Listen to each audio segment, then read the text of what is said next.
Welcome to only IAS. स्वागत है आप सभी लोगों का प्रीलिम बूस्टर न्यूज डिस्कशन में। आज है 6 अगस्त 2021। तो आइए देख लेते हैं कि ऐसे कौन से इंपॉर्टेंट आर्टिकल्स हैं जो आज हम कवर करने वाले हैं। हमारा first article fast track special courts के बारे में है। कैबिनेट ने अभी कंटिन्यूएशन अप्रूव किया है। किसका? 1023 फास्ट ट्रैक स्पेशल कोर्ट्स का। ये आने वाले और 2 सालों तक अपना काम करते रहेंगे। अगर ये आगे और 2 साल काम करेंगे तो खर्चा भी आएगा ना। 1572 करोड़ रुपए का आउटले भी तैयार किया गया है इस खर्च को बियर करने के लिए। अब मामला है क्या? देखिए, दिसंबर 2012 में एक बहुत ही अनफॉर्चुनेट इंसिडेंट हुआ था, निर्भया रेप केस। उसके बाद गवर्नमेंट ने वादा किया था कि वो रेप के केसेस में स्पीडी ट्रायल को लेकर ध्यान देंगे, एक्सपीडिशियस ट्रायल किए जाएंगे और जो भी अपराधी हैं उन्हें जल्दी से जल्दी सजा दी जाएगी। अगर ऐसा करना है तो हमें स्पेशल कोर्ट की आवश्यकता होगी, क्योंकि अगर वो नॉर्मल जुडिशियल प्रोसेस में अटके तब तो लंबे खिंच जाएंगे। फर्दर जो पोक्सो के मामले होते हैं, फुल फॉर्म है protection of children from sexual offences, इनमें भी एक्सपीडिशियस ट्रायल की आवश्यकता होती है। इसी उद्देश्य से अक्टूबर 2019 में सेंट्रली स्पॉन्सर्ड स्कीम को लॉन्च किया गया। स्कीम का उद्देश्य वही था जो उन्होंने वादा किया था। रेप केसेस और पोक्सो के मामलों को एक स्पेशल कोर्ट हैंडल करेगी। इसके लिए 1000 से ज्यादा स्पेशल कोर्ट्स बनाए गए। ये एक सेंट्रली स्पॉन्सर्ड स्कीम है, मतलब राज्यों को भी अपना हिस्सा देना होगा। तो जो सेंट्रल गवर्नमेंट अपना हिस्सा देगी that will come from Nirbhaya fund. इस स्कीम को लॉन्च किया गया है और जो स्पेशल कोर्ट्स इसमें सेटअप किए जाएंगे that will B part of national mission for safety of women. इसे इंप्लीमेंट किया जा रहा है डिपार्टमेंट ऑफ जस्टिस के द्वारा, जो कि ministry of law and justice के तहत काम करते हैं। फीचर्स ये हैं कि ये कोर्ट्स आगे भी काम करते रहेंगे कि नहीं, ये एक्सटर्नल इवैल्यूएशन पर डिपेंड करेगा। अगर हमें आवश्यकता है इन कोर्स की आगे भी तो ये कंटिन्यूड रहेंगे, नहीं तो इन्हें बंद कर दिया जाएगा। इस स्कीम में कोई परमानेंट इंफ्रा डेवलप नहीं किया जाएगा। अगर कोई प्रीमाइस ऑलरेडी अवेलेबल है जो कोर्ट का है वहीं पर, तो फिर वहीं पर स्पेशल कोर्ट रन करेगा। अगर नहीं है तो लीज पे हम कोई प्रीमाइस ले लेंगे। कंपोजिशन में 1 जुडिशियल ऑफिसर और 7 स्टाफ होगा। अगर स्टाफ की कमी है तो कॉन्ट्रैक्चुअल बेसिस पे हायर भी किया जा सकता है स्टाफ को इस प्रक्रिया को पूरा करने के लिए। रिटायर्ड जुडिशियल ऑफिसर्स की भी मदद ली जा सकती है जहां भी रिक्वायर्ड हो।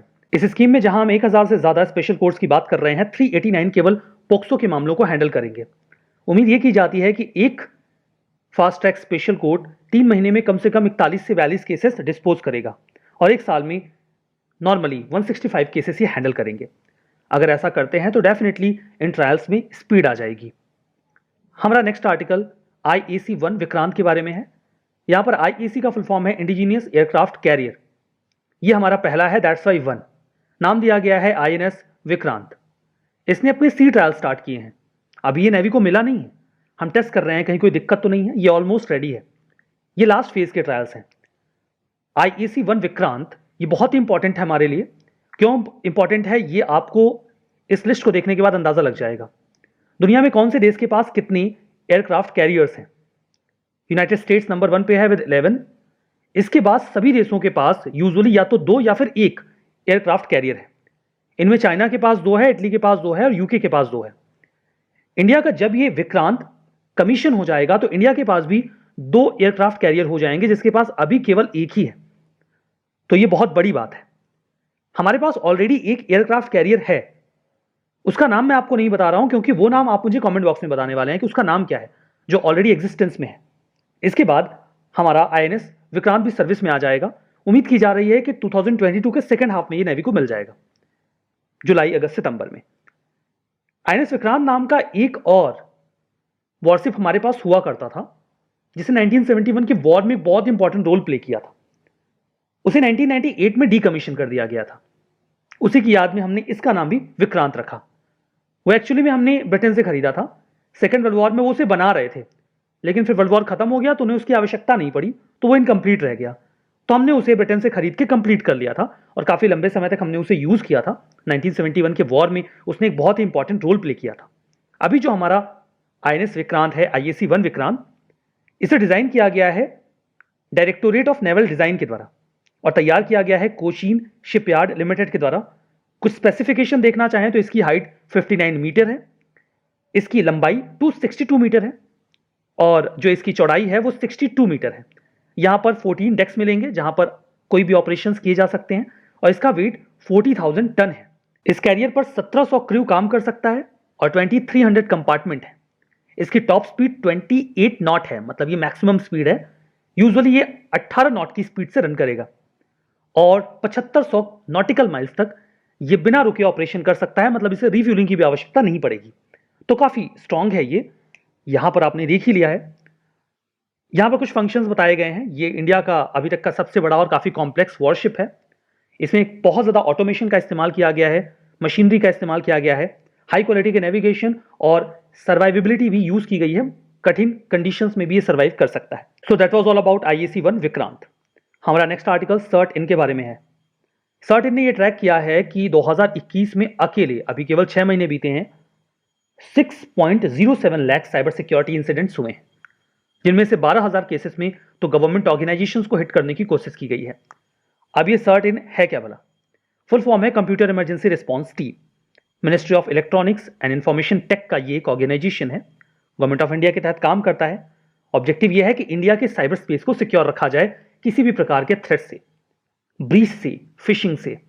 2004 में इसे स्टैब्लिश किया गया था। ये साइबर सिक्योरिटी थ्रेट्स को हैंडल करने के लिए नोडल एजेंसी है जो हैकिंग और फिशिंग को काउंटर करते हैं, रोकते हैं। इंफॉर्मेशन टेक्नोलॉजी अमेंडमेंट एक्ट 2008 में इन्हें कई सारी एक्टिविटीज के लिए एक नेशनल एजेंसी भी डिक्लेयर किया गया है। हमारा next article highest motorable road in world के बारे में है, जो कि उमलिंगला पास में सिचुएटेड है। बीआरओ ने अभी इसे कंस्ट्रक्ट किया है और ये ईस्टर्न लद्दाख में दुनिया की सबसे ऊंचाई पर स्थित मोटरेबल रोड है, जहां पर व्हीकल्स रन कर सकती हैं।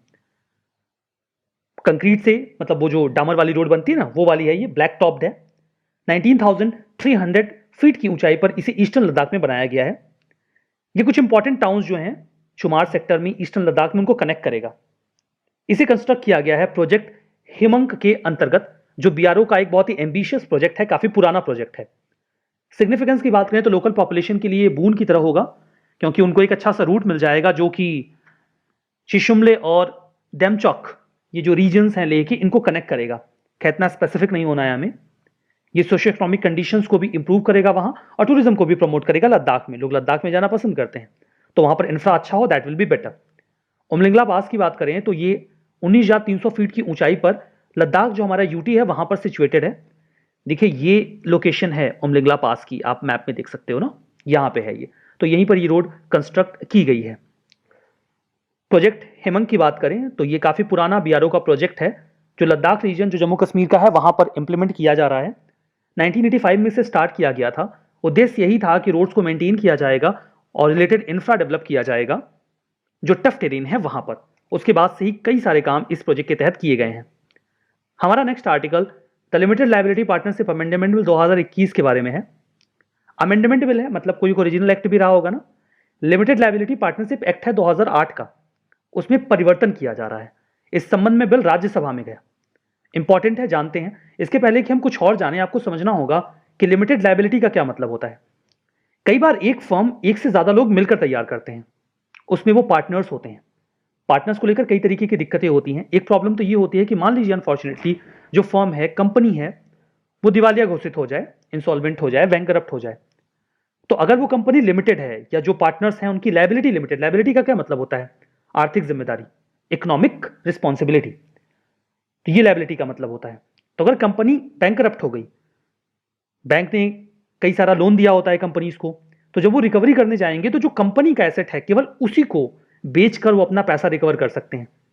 जो पार्टनर है, जो ओनर है, उसका घर, मकान या जमीन वो नहीं बेचने लग जाएंगे, क्योंकि लायबिलिटी केवल कंपनी तक लिमिटेड है, पर्सनल प्रॉपर्टी तक आप नहीं जा सकते। तो ये होता है लिमिटेड लायबिलिटी का मतलब। इसका एक मतलब और है, कई बार एक फर्म में एक से ज्यादा पार्टनर होते हैं। अब एक पार्टनर ने कोई गड़बड़ी कर दी, कोई ऑफेंस कर दिया, जो ऑफेंस कंपनी का है। अब इस लिहाज से तो जितने भी पार्टनर्स हैं सब उसके लिए जिम्मेदार हो गए, लेकिन सबको सजा देना तो गलत है ना। तो लिमिटेड लायबिलिटी इंश्योर करता है कि अगर आपके पार्टनर ने कोई गलती की है और ये साबित होता है कि गलती उसकी है, ऑल्दो वो ओवरऑल कंपनी की गलती बन जाती है, लेकिन बाकी के पार्टनर्स पनिश नहीं किए जाएंगे। तो ये इसका मतलब हुआ। एलएलपी भी एक कॉर्पोरेट बॉडी या लीगल एंटिटी ही होती है, लेकिन इसमें एक पार्टनर दूसरे पार्टनर की गलती के लिए या नेग्लिजेंस के लिए, मिसकंडक्ट के लिए रिस्पॉन्सिबल नहीं होता। और अगर कोई दिक्कत होती है तो पर्सनल एसेट बेचा नहीं जा सकता, जो इन क्रेडिटर्स हैं उनके द्वारा अपना पैसा रिकवर करने के लिए। अब इस पूरे मामले में क्या है, देखिए जो प्रेजेंट में लॉ चल रहा है that is limited liability partnership act of 2008, इसमें 24 पीनल प्रोविजंस हैं, जिसमें से 21 कंपाउंडेबल ऑफेंस हैं और 3 नॉन कंपाउंडेबल हैं। कंपाउंडेबल का मतलब होता है कि बातचीत करके मामले को सुलझाया जा सकता है, नॉन कंपाउंडेबल का मतलब है कि सजा ही होगी, समझौता नहीं हो सकता। अब ये ईज ऑफ डूइंग बिजनेस के आड़े आता है। इसके पहले एक कमेटी का गठन किया गया था, उन्होंने कहा कि आप इसमें से जो 12 कंपाउंडेबल ऑफेंसेस हैं उनको आप खत्म कर दो। इस बिल में उसी का प्रावधान किया जा रहा है कि जो 12 ऑफेंसेस हैं उनको खत्म कर दिया जाएगा। ये ऑफेंसेस बहुत पेटी होते थे, लाइक आपने अपना ऑफिस शिफ्ट कर दिया तो आपको बताना पड़ेगा, नहीं बताया तो ऑफेंस है। आपने अकाउंट मेंटेन नहीं किया तो ऑफेंस है। अगर आपके पार्टनर सारे के सारे किसी दूसरे देश में चले गए, नियम है कि एक को कम से कम इंडिया में रहना होगा तो ऑफेंस है। ऐसे ऑफेंसेस हैं, तो इनको अब खत्म किया गया है। यहां पर एक एडजुडिकेटिंग ऑफिसर को स्टैब्लिश करने की बात की गई है, अपॉइंट करने की बात की गई है, जो ये डिसाइड करेगा कि अगर कोई अपराध किया गया है तो पेनल्टी क्या देनी होगी। सेंट्रल गवर्नमेंट जो है वो ये ऑफिसर अपॉइंट करेगी, जिसकी पोस्ट रजिस्ट्रार की रैंक से नीचे नहीं होना चाहिए। एडजुडिकेटिंग ऑफिसर के ऑर्डर के अगेंस्ट में रीजनल डायरेक्टर के पास जाया जा सकता है। स्पेशल कोर्ट को भी बनाने का प्रावधान है कि अगर कंपनी ने कोई अपराध किया है तो ये स्पेशल कोर्ट स्पीडली उसे हैंडल करे। जो अपीलेट ट्रिब्यूनल है वहां पर अपील की जा सकती है। देखिए मान लीजिए कि अगर एनसीएलटी ने कोई ऑर्डर दिया है तो national company law appellate tribunal में अपील होती है। ये नॉर्मल प्रोसेस है। बिल में यह कहा गया है कि अगर एनसीएलटी ने ऑर्डर देते वक्त सभी पार्टीज की सहमति ली थी तो आप जबरदस्ती अपीलेट ट्रिब्यूनल के पास क्यों जाओगे? अगर कंसेंट से आया है तो फिर आप नहीं जाओगे। और अगर अपील की भी जानी है तो विद इन 60 डे करनी होगी, जो सर्टेन कंडीशंस में 60 डे एक्सटेंड की जा सकती है, उसके बाद नहीं। अकाउंटिंग के स्टैंडर्ड्स भी डिसाइड किए जाएंगे, जो कि नेशनल फाइनेंशियल रिपोर्टिंग अथॉरिटी के कंसल्टेशन के बाद सेंट्रल गवर्नमेंट डिसाइड करेगी कि कैसे ऑडिटिंग वगैरह की जाएगी। बिल ये भी कहता है कि स्मॉल एलएलपीज का एम्बिट बढ़ाया जाए। पहले अगर कोई कंपनी और उसके पार्टनर्स ने 25 लाख का कंट्रीब्यूशन दिया है और टर्नओवर 40 लाख तक का है तो वो स्मॉल एलएलपी होता था। इसे बढ़ा के अब पार्टनर्स के कंट्रीब्यूशन को 5 करोड़ और कंपनी के टर्नओवर को 50 करोड़ कर दिया गया है। मतलब अब स्मॉल एलएलपी भी काफी बड़े होंगे। स्टार्टअप एलएलपी डिक्लेयर करने का भी प्रावधान है कि सरकार कुछ एलएलपीज को स्टार्टअप एलएलपी यानी कि limited liability partnership firm declare कर सकती है। बाकी लिमिटेड लायबिलिटी पार्टनरशिप का क्या मतलब होता है ये तो मैंने आपको बता ही दिया। ट्यूनीशिया का मामला न्यूज में है। 10 सालों से डेमोक्रेसी चल रही है ट्यूनीशिया में, हालांकि बहुत अच्छे से तो नहीं चली। देखिए ये है अफ्रीका का नॉर्दर्न रीजन, ये है, यहां पर है ट्यूनीशिया। पड़ोसी देशों में ये अल्जीरिया है, ये लीबिया है, यहां पर आपको मिलेगा भूमध्य सागर यानी कि मेडिटेरेनियन सी। ट्यूनीशिया वही जगह है जहां से 2011 में अरब स्प्रिंग की शुरुआत हुई थी। उसके बाद वहां पर डेमोक्रेसी आई, अलग अलग पार्टीज ने इन 10 सालों में रूल किया है, वहां पर बहुत स्टेबल गवर्नमेंट नहीं रही है। लेकिन अभी एक बार टर्मोइल फिर से क्रिएट हो गया है, क्योंकि वहां के जो प्रेसिडेंट हैं काइस सईद, उन्होंने वहां के प्राइम मिनिस्टर को उनके पद से हटा दिया, जिनका नाम हिचएम मैचिची है। वैसे इसकी आवश्यकता नहीं है आपको। वहां के पार्लियामेंट को भी 1 महीने के लिए सस्पेंड कर दिया गया और उन्होंने सारी अथॉरिटीज अपने हाथ में ले ली। ऐसा उन्होंने क्यों किया? क्योंकि काफी लंबे समय से वहां कोविड-19 से होने वाली डेथ्स और मिसमैनेजमेंट को लेकर प्रोटेस्ट चल रहा था, तो ये उन्होंने कदम उठाया। वहां पर देखिए जो प्रेसिडेंट होते हैं वो भी चुने जाते हैं, उनके पास पर्याप्त अधिकार होते हैं। फॉरेन अफेयर्स और जो मिलिट्री होती है उस संबंध में जो अधिकार होते हैं वो प्रेसिडेंट के पास होते हैं। बाकी डे टू डे जो फंक्शंस परफॉर्म किए जाते हैं वो प्राइम मिनिस्टर करते हैं, दोनों के पास ये अधिकार होते हैं। तो यहां पर इसे एक काइंड ऑफ कू माना जा रहा है कि सत्ता परिवर्तन कर दिया गया है। बात करते हैं ट्यूनीशिया के बारे में। अफ्रीका की नॉर्दर्न मोस्ट कंट्री है। पड़ोसी देशों में अल्जीरिया, लीबिया और एक मेडिटेरेनियन सी का हिस्सा यहां पर आपको मिल जाएगा। एटलस माउंटेन का जो ईस्टर्न पार्ट है वो ट्यूनीशिया में आता है और इसके सदर्न पार्ट में आपको सहारा डिजर्ट मिलेगा। ट्यूनीशिया में अफ्रीका का नॉर्दर्न मोस्ट पॉइंट है दैट इज केप एंजेला। इसकी कैपिटल और सबसे बड़ी सिटी ट्यूनिस है। देखिए मेडिटेरेनियन सी के पास कौन कौन से देश हैं, इस संबंध में प्रश्न पहले भी पूछे गए हैं।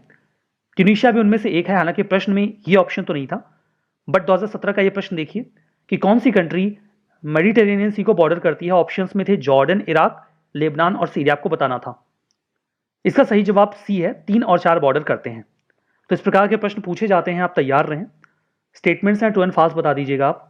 Fast track special court centrally sponsored scheme है एक्सपीडिशियस ट्रायल और डिस्पोजल ऑफ पेंडिंग केसेस के लिए, जो रेप और बच्चों के अगेंस्ट ऑफेंसेस से रिलेटेड है। IAC-1 विक्रांत, इसे इंडियन नेवी के डायरेक्टोरेट ऑफ नेवल डिजाइन ने डिजाइन किया है। सर्टेन मिनिस्ट्री ऑफ डिफेंस के तहत काम करता है। उमलिंगला पास, ये 19,300 फीट की ऊंचाई पर है सिक्किम में। और ट्यूनीशिया ये अल्जीरिया, लीबिया और रेड सी को बॉर्डर करता है। बताना है कौन सा सही है कौन सा गलत। वैसे जवाब यहां पर दिया है, मैं आपको बता देता हूं। पहला वाला स्टेटमेंट सही है, कोई दिक्कत नहीं है। दूसरा भी सही है। ये तीसरा वाला गलत है, बिकॉज सर्टेन मेइती के तहत काम करता है, ना कि मिनिस्ट्री ऑफ डिफेंस के तहत। यहां पर देखिए जो उमलिंगला पास वाला है ये भी गलत है, because it's not in Sikkim, ये लद्दाख में है। यहां पर रेड सी नहीं है, मेडिटेरेनियन सी है, तो ये वाला भी गलत है। सेशन की पीडीएफ ओनली एज के टेलीग्राम चैनल पे मिलेगी।